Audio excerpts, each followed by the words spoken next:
என்னதான் birthday cake, fresh cream cake, butter cream கேக்னு cream cakes நிறைய சாப்பிட்டாலும் இந்த பிளெயின் கேக்குக்கு நான் ரொம்பவே அடிக்ட்டுங்க. என்ன மாதிரி யாரெல்லாம் இருக்கீங்கன்னு கமெண்ட்டில் சொல்லுங்கள். நம்மக்கிட்ட ரீசெண்டாக ஹாட் செல்லிங்காக போயிட்டுருக்குது இந்த டீ கேக்ஸ் தான். நம்ம இப்போ ஷாப்ஸ்க்குமே நிறைய சப்ளை பண்ண ஆரம்பிச்சிட்டோம். நீங்கள் கூடுவாஞ்சேரி எஸ்ஆர்எம் சைடு இருக்கீங்க, உங்கள் ஷாப்புக்கு டீ கேக்லாம் தேவைப்படுது அப்படின்னா நீங்கள் தாராளமாக என்னை காண்டாக்ட் பண்ணலாம். டீ கேக் மட்டும் இல்லைங்க, ப்ரௌனீஸு, கொரியன் சீஸ் பன் எல்லாமே ஹோல்சேல் ப்ரைஸில் நம்ம பண்ணி கொடுத்துட்ருக்கோம்.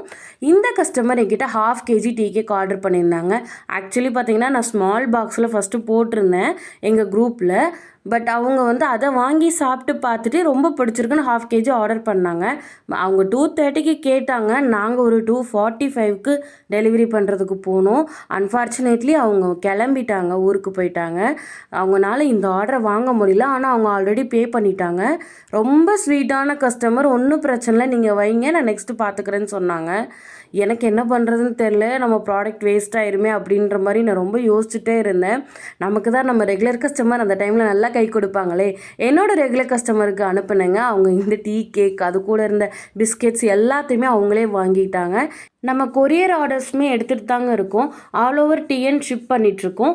உங்களுக்கு எங்கிட்ட brownies, tea cakes, cookies order பண்ண நினச்சிங்கன்னா ஸ்க்ரீனில் தெரிய நம்பருக்கு வாட்ஸ்அப் பண்ணி உங்கள் ஆர்டரை ப்ளேஸ் பண்ணிக்கோங்க.